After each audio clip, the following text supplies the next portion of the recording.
Feelin Fab is more than another wellness podcast. We will talk about topics that also include happiness hacks, biz inspiration, how-to topics, and interviews from experts in many fields. We hope to help you navigate your life with some helpful tools and tips to keep on grooving and staying happy. Welcome to the Feelin Fab Podcast, and I'm your host, Marissa. Hey there, listeners. Welcome back to the Feelin Fab Podcast, where we talk about all sorts of things and how to feel fabulous in your life day to day. And today we're talking about the Enneagram. If you haven't heard of it, it's pretty cool.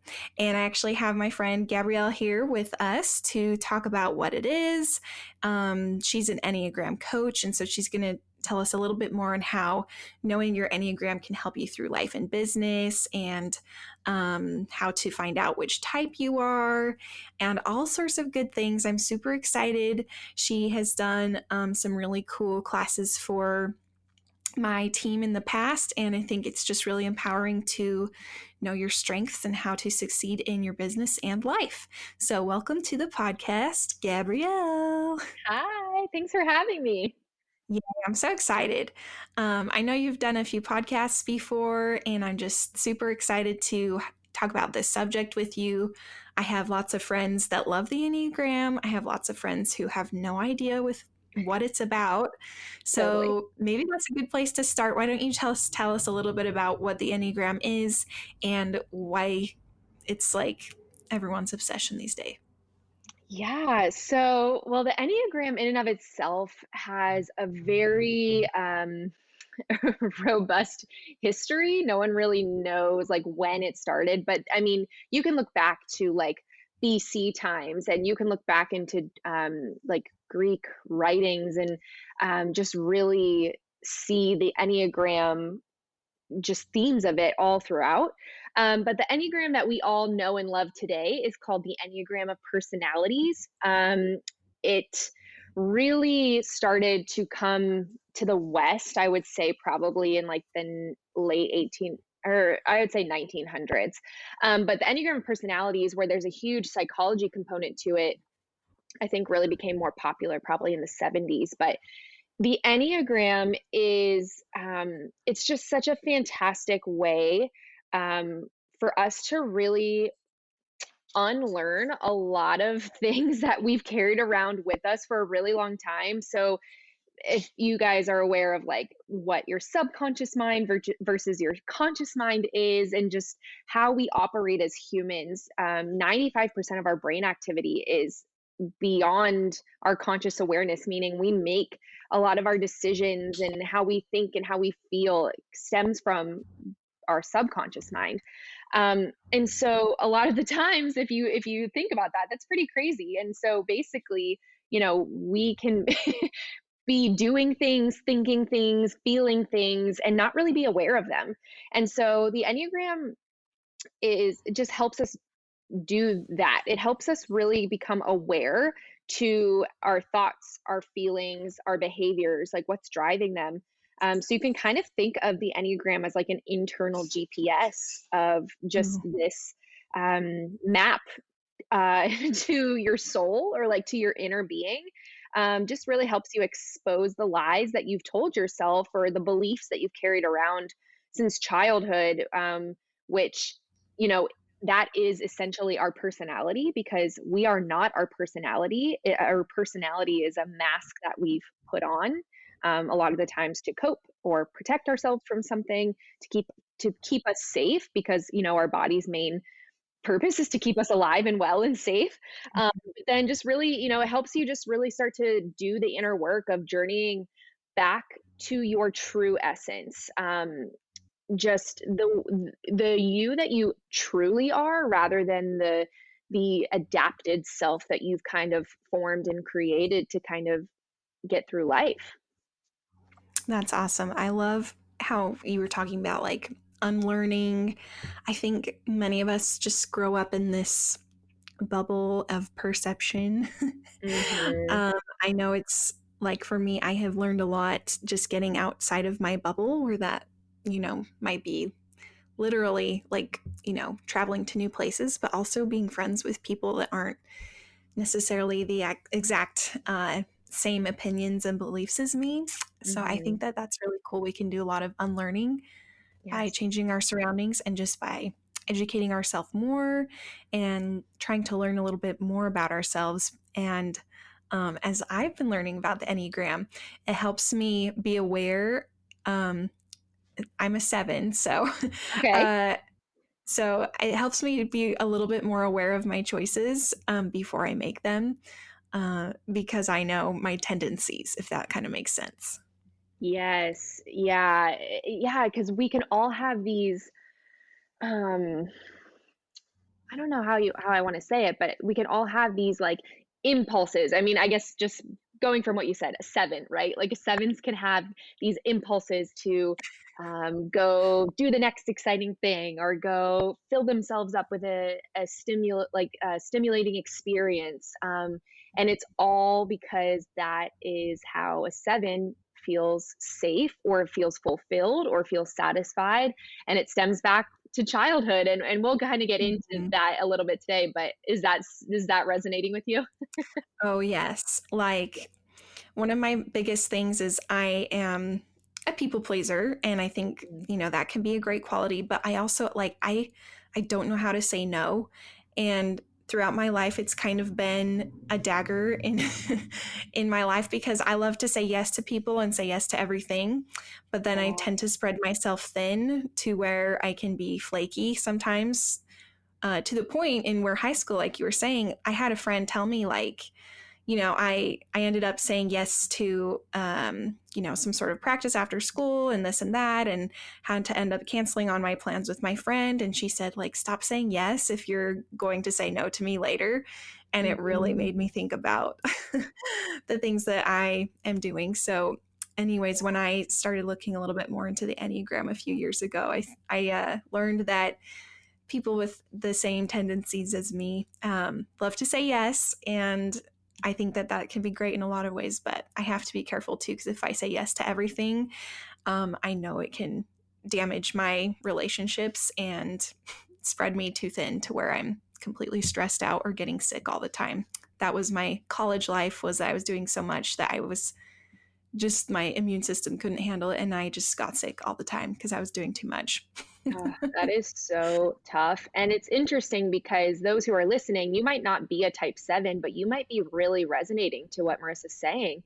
And that is one of the things about the Enneagram is that, Marissa, you as a 7 and someone else as a type 2 or a type 3, just for example, could really resonate with what you're saying and could really say like, "Oh, that's so true for me too." But you guys could all be doing it for completely different reasons. And Mhm. that's why the Enneagram is so incredible, is because it literally has nothing to do with our external behaviors. It has everything to do with our internal motivations. Like, why are you making that decision? Why are you saying yes to everyone? Is it because you think that, that's going to fill you up in a certain way, if that's going to allow you to just be active and stay on the go so that you can avoid some maybe more painful things that you don't want to face within your own life? I mean, that would reign true as a type 7. For a type 2, it's like they could be people pleasing because they want to make sure that other people remember to love them and like remember to Mhm. want them. A type 3 could be saying yes to all the things because they want other people to recognize them as successful and impressive. Mhm. And, so everyone could really be doing this, but completely different reasons inside. Yeah, it's interesting to kind of sit with your thoughts and think like, oh, or think back on your life and see some patterns and everything. So I think it's Yes. very interesting. Now, if people like don't know their Enneagram type, or maybe would like to learn about how to find out what type they are, what do you suggest they do? Because I know that like I personally have just taken an online test, and I was like, oh, Mhm. that sounds pretty much like me, but I don't know if that's like the best way to go about it, if that makes sense. Yeah. So, with what I just said about, internal motivations versus external behavior, Um, that is personally why I don't recommend quizzes, because a quiz can assess your internal behavior only so far. Like a lot of it is like, do you do this? And it's assessing a lot of external behavior. And so for that reason, when you take an online quiz, it's very, very easy and common to actually mistype. So there's this misconception of like, oh, I took this quiz and I got a type 3. But then like a year later, you're like, actually, I feel more like a type 8. So I think, I just switched types. I hear that a lot. And you cannot switch types. Like you are forever your dominant type. If that's the case and you feel like you switch types, you probably just mistyped originally. So mistyping is super common. And within the Enneagram, there's these things called stress paths and growth paths. And for example, a lot of the time when I do typing sessions with clients, if they take a quiz, it's actually very common for you to type the type that you are in stress. Especially this year, right? Like so many of us are in like a state of stress. And so, anyways, so all to be said, I don't recommend quizzes. I think if you're going to take a quiz, think about it, reframe it, and think about it as this is a good way to figure out what types I am not.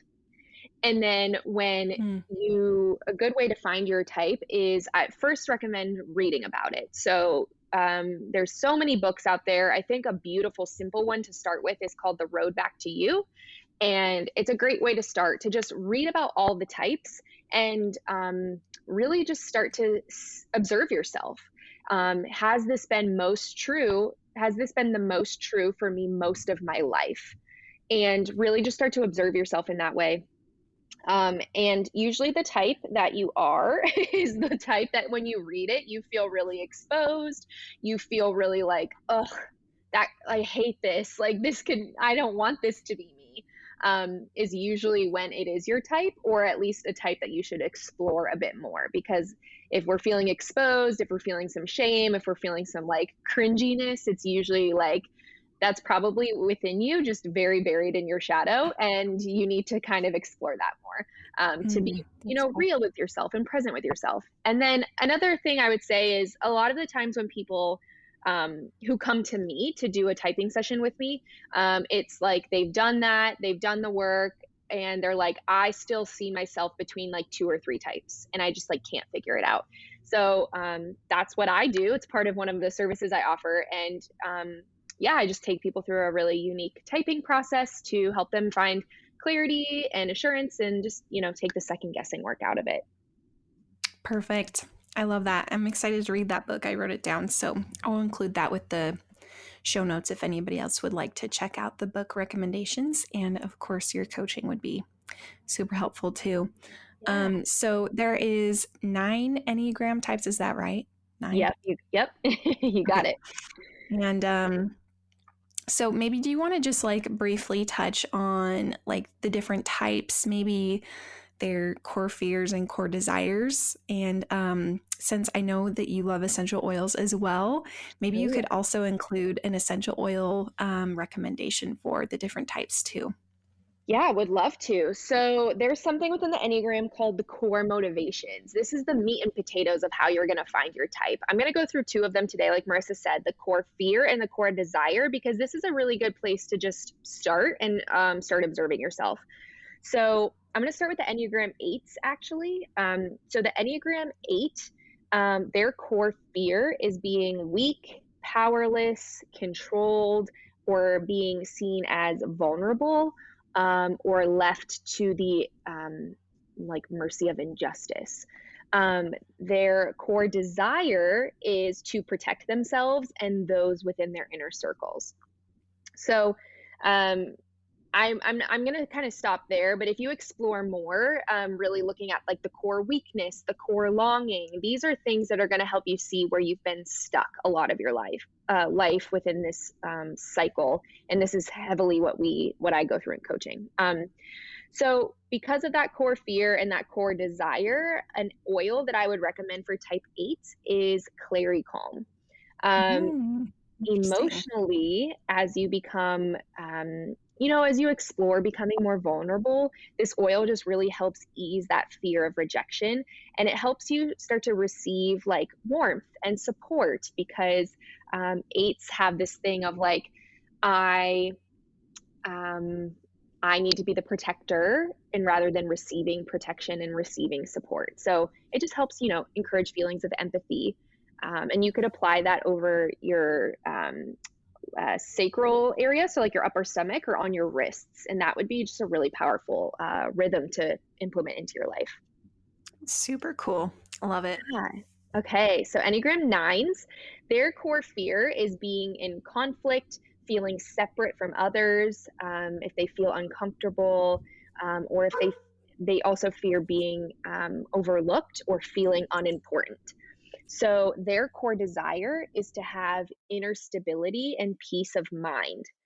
So an oil for you, that would be really good, Enneagram nines, is juniper berry. So this oil is going to be really powerful for you as you start to do the inner work of waking up to your life.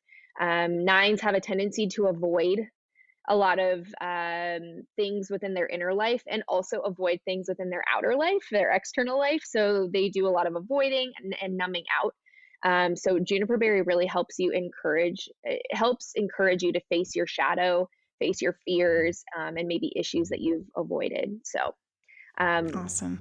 how you could use that oil is applying 1 drop on your forehead or behind your ears. Very cool. I'm All loving right. this. I love learning. I know, it's so cool, and I love studying, like, just, oils are so powerful, and they support us emotionally, physically, mentally, and they get into our cells, and they really help us in just, like, how we show up and, like, our energy, and so, Mhm. um, I love, like, learning and studying about how, like, oils that would be really supportive for specific Enneagram types for specific reasons. Mhm. Yeah, that's awesome. All right, so type ones, their core fear is being bad, feeling corrupt, feeling irresponsible, or being condemned. Their core desire is to have integrity, to have balance, and to be virtuous. So, a good oil for you would be arborvitae. This would be just so powerful for your pursuit of growth. I think this oil is really supportive as you grow from living like out of your own perfectionistic ways into efforts of living from a place of surrender. Because ones have this like tendency to want to fix everything and carry the weight of the world on their shoulders. So I think this would be a really powerful oil in your growth, and you can apply 1 drop just again on that solar area, your upper solar plexus area, your upper stomach, the crown of your head, or the bottoms of your feet. Perfect. Okay, Enneagram twos. Your core fear is being unloved, feeling rejected, feeling unwanted, and mainly feeling unwanted for being yourself. So, the Mm. core desire for a type two is to feel loved, wanted, and again, wanted for being yourself, not what you offer other people. So, a really beautiful oil for type twos would be rose. This is going to be a really powerful healing agent as you start to do the inner work of, recognizing the needs and the emotions that you have. And in order to know your emotions and needs, you're going to have to make space for yourself. And twos have a really hard time with that. And so this oil is just going to help you dive deep, receive love from others, and also learn to receive love from yourself. So I would just recommend rolling this oil right over the heart space. Love Rose. It's so good. We're not going to get into this today, but higher Enneagram education, there's something within the Enneagram called subtypes. And Mhm. Marissa, you sound like you are a social seven, um, because social sevens often get mistyped for twos. And Yeah. it sounds like you were kind of resonating a lot with what I was saying there. Mhm.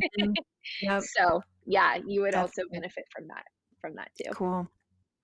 Okay, type threes. they have a core fear of being worthless, being a failure, seeming unimpressive, feeling exposed or inefficient. Their core desire is to feel valuable for being themselves without having to perform. So, an oil for you that's going to be really powerful is copaiba.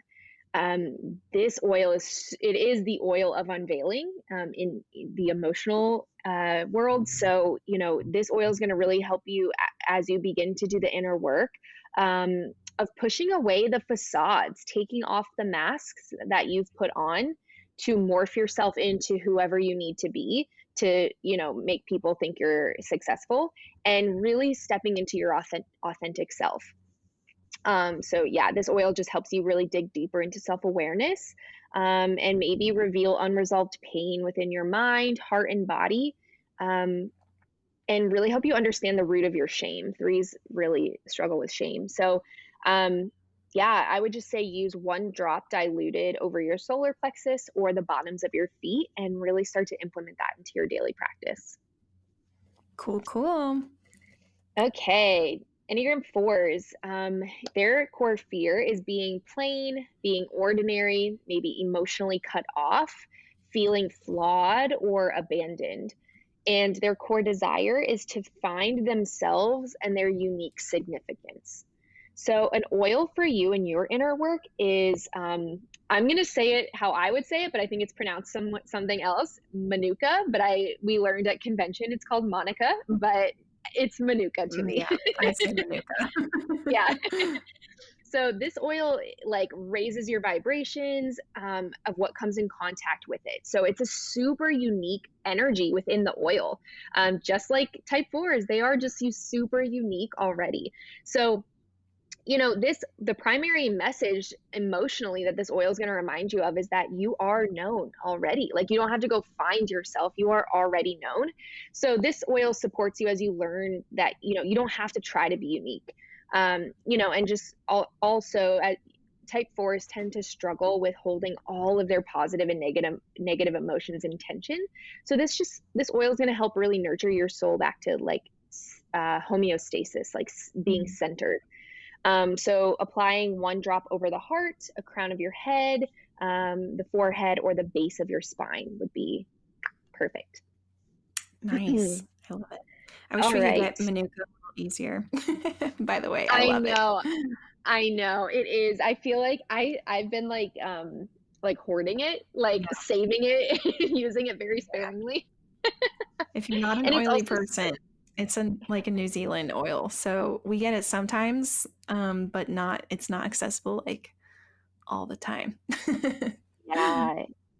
Yeah, I know. So true. And it's also so good for your immune system. So yes. Anyways.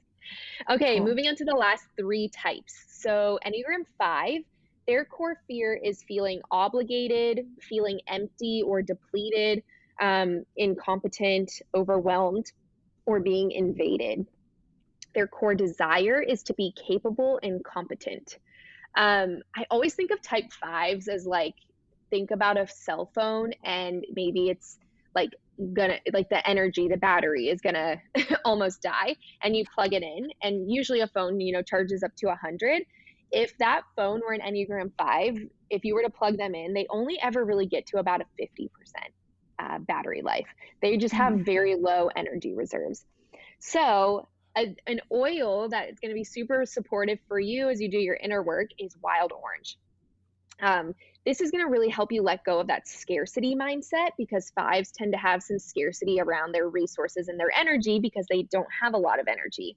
So, just really allowing that inner child to emerge, that, imagination to go, and really allowing yourself to experience joy and playfulness, just knowing that there's such an abundance for you.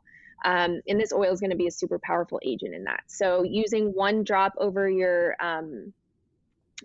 sacral area, and then also just diffusing it and just breathing it in, that's going to be super powerful for you.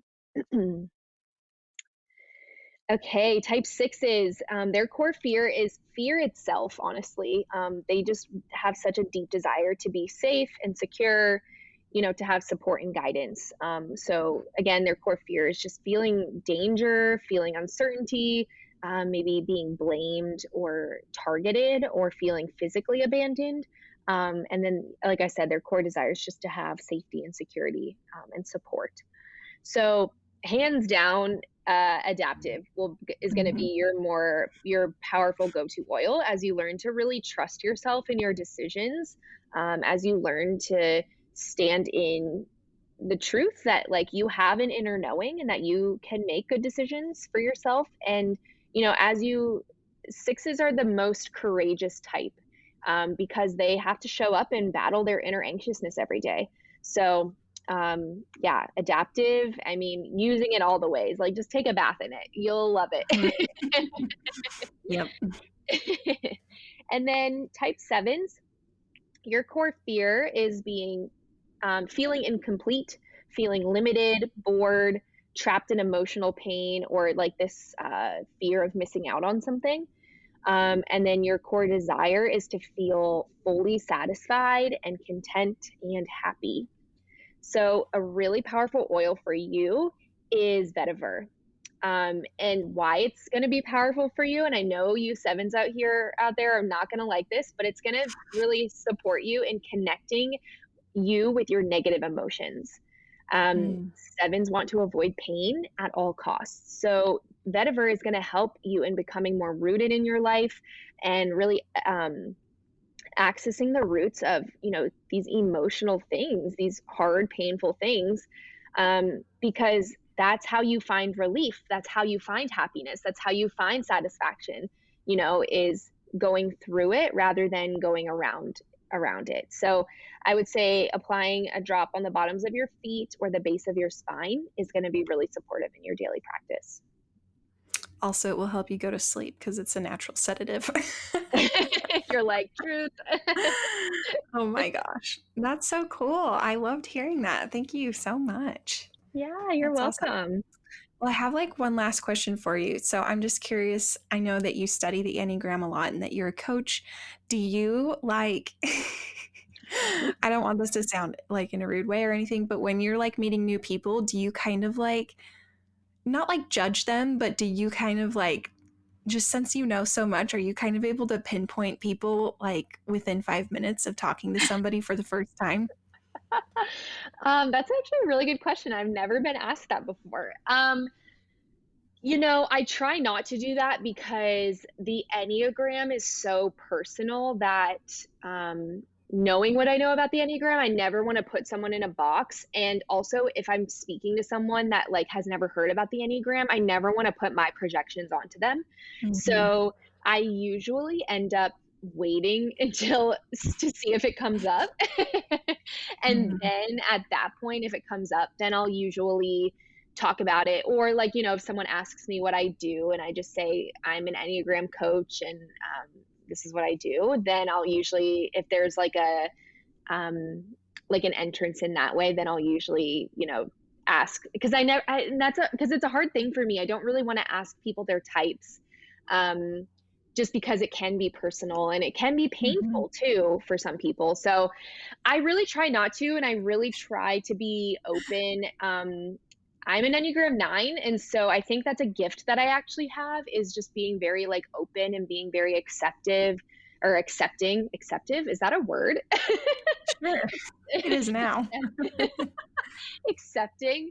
And never really wanting to like put something on someone if they're not interested. So Yeah, I I think think that's great. internally, yeah, maybe I do try to like, I think what I do more so is try to pick up on themes or try to Mm-hmm. like really hear what people are saying and just kind of like seeing where it fits, just more internally. So, yeah. Yeah, it's funny because like as you were talking about these core fears and core desires, like I had a few people in my life that I know really, really well that would Yeah, like pop into my head as you're talking about certain things. So, totally. Yeah, anyways, I that's just super had to ask common. that question. Yeah, yeah, yeah. It's super common. And I guess I think about that. And especially when I was first learning about the Enneagram, like when I had no filter and I didn't know what I know now, I'm like, oh my gosh, I think you're a 4. And, we should talk about this. And I would be very, very excited to do that. Yeah. But I think like less like 101 of becoming an Enneagram coach, it was like the Enneagram is never meant to be used as a sword or a shield. And, we are to let people type themselves. Like we are not meant to type other people. So I think that's more so where I come from now. Mhm. That's awesome. Yeah. And then, just like, why do you think it's important for people to know their Enneagram, especially if they are maybe like a small business owner or, some type of entrepreneur or just a creative person in general? Do you think there's like benefits to help you, succeed in like your business if you know how to type yourself, I guess? Oh my gosh, yes. I mean, it helps in so many aspects. I think the first couple things that come to my mind is just in general, like most of society hasn't taken the time to get to know themselves, Yeah. and really like heal from childhood things. I think, especially if you are a high achiever and you do have a business, it's like, let's go, go, go. Let's make things happen. Let's take action. Let's hustle.